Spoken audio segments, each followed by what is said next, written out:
Hey, Shalom, it's your brother Yuwanathan. First and foremost, I want to give all praises to the Most High, Yahweh, Bahashem, Yahushai, Bahashem, Rakak Radash. I want to give double honors to the apostles and the elders of Great Millstone. And I want to say Shalom to all the brothers and, of course, the few sisters who are pursuing this truth in sincerity. All right? May the blessing of election be upon your house. Shalom.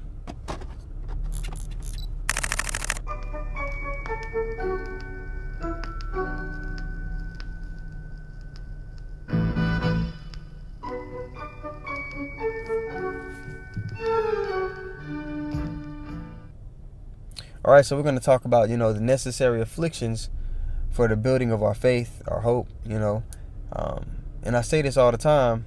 I know I made this point before. That sometimes the Lord will have you go through a particular adversity, not even for your own sake, but for the sake of another brother. He'll have you go through a particular experience, and you learn how to navigate it, and it didn't break you, but this same scenario could break another brother. But now he's giving you the experience on how to navigate the situation, so when that brother does go through it, you can impart wisdom. Okay, and that's basically what the whole book is for us. We've seen our forefathers go through all kinds of situations, so there's not going to be a situation we run into that isn't similar or that we can't draw wisdom from, our forefathers. Right? Let's go to 1 Corinthians, and let me go to find it really quick. 1 Corinthians 10 and 11, I believe.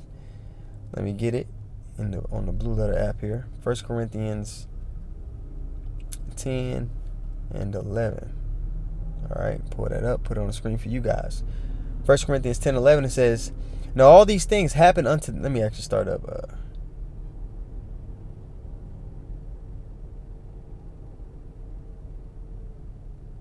We'll start at verse 8. And we'll read it in the NLT on the right here. Okay? It says, "And we must not engage in sexual immorality, as some of them did, causing 23,000 of them to die in one day." And those are small numbers compared to what the Lord is getting ready to do in our time. Verse 9, "Nor should we put the Mashiach to the test, as some of them did, and then died from snake bites.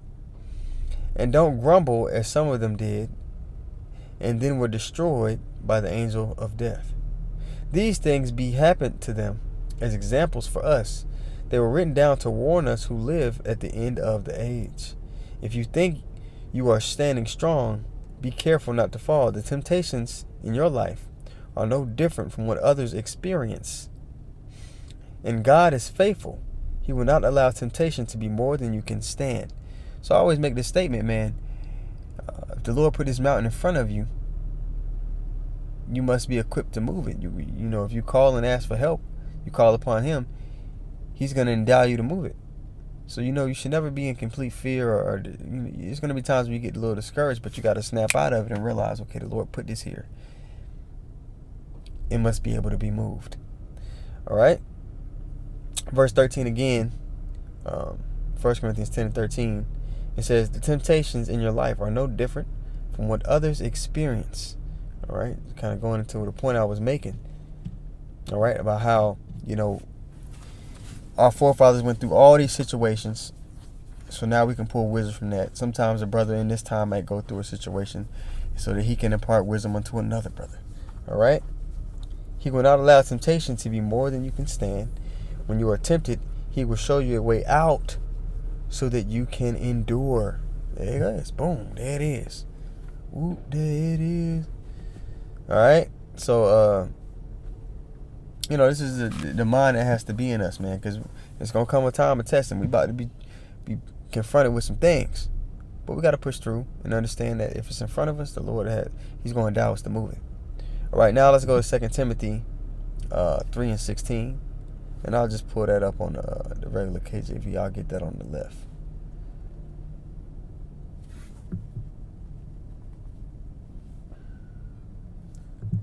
Second Timothy 3 and 16. Bear with me, guys, while I get this.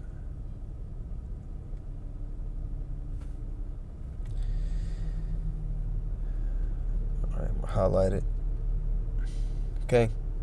This is 2 Timothy. Okay, can I slide it up to where y'all can actually see it? There we go. Damn.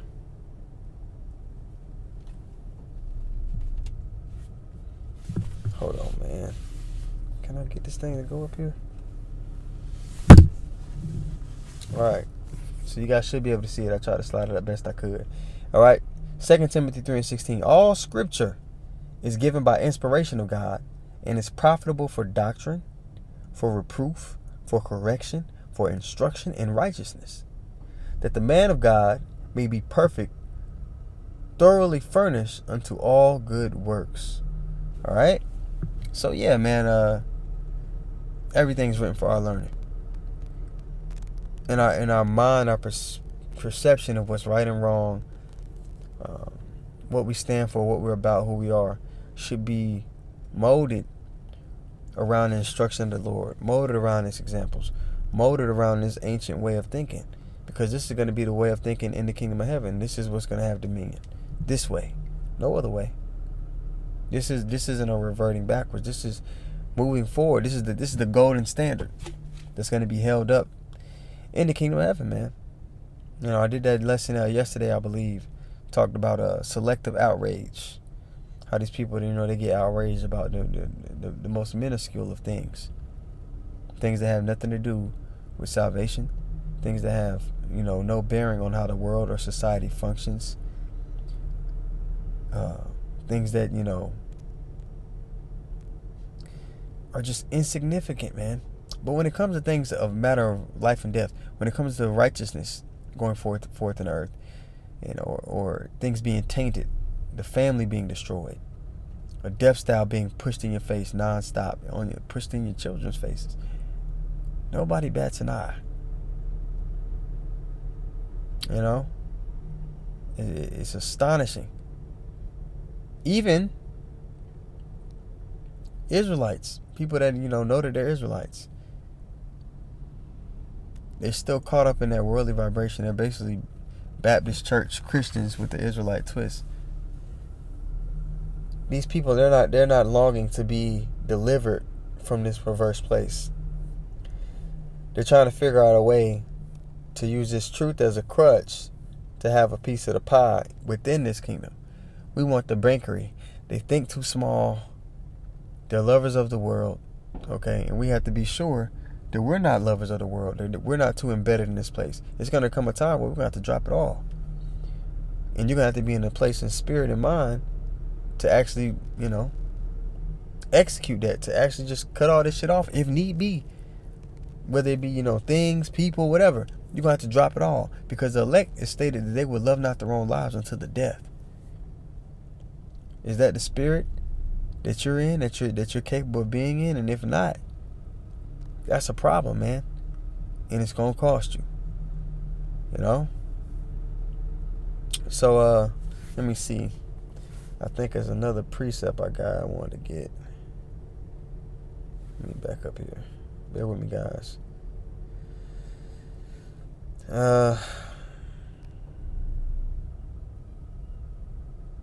Yeah, John 3:19. And I'll just pretty much close out with that. It says, and this is the condemnation, that light is come into the world, and men love darkness rather than light, because their deeds were evil. These people, they want to just do their wickedness in peace. They want to live their best life. They're not willing to put anything on the back burner for the purpose of Yahweh Shem Yahweh Shai. So they're not going to be in the spirit of standing stiffly for the things of the Lord. And a line is being drawn in the sand, man. Don't want shit to do with nobody who isn't standing for what we're standing for. Okay? You should start, begin to, gradually separate yourself from all this. And you should have been doing that when you found out this truth, man. It happens really naturally. But as you mature in the truth and you learn how to kind of balance it, use the word and not abuse it, you figure out how to navigate the world, right? But it's gonna come a time we're gonna have to completely just go cold turkey on these people and our connections with these people, And it's a balance there. The Lord might have it to where you built a rapport with somebody in the world, and they may have access to particular things during that time that they could be a help. But the whole point of me making that statement is you have to be in the spirit to, if need be, if you have to drop it, you're able to do it. These attachments to the world, to carnal things, don't weigh you down, because they could become a liability to the conduct that you're going to need to have. All right? Verse 20, John 3:20. For everyone that doeth evil hateth the light, neither cometh to the light, lest his deeds should be reproved. But he that doeth truth cometh to the light, that his deeds may be made manifest, that they are wrought in God. Yeah, man. So that's the portion we want to be a part of, you know. So with that being said, man, Lord willing, the lesson was edifying. I want to give all praises once more to Yahweh, Bahashem Yahushai, Bahashem Rakakwadash. I want to give double honors to the apostles and the elders, great millstone.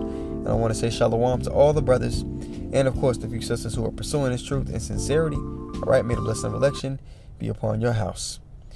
Shalom.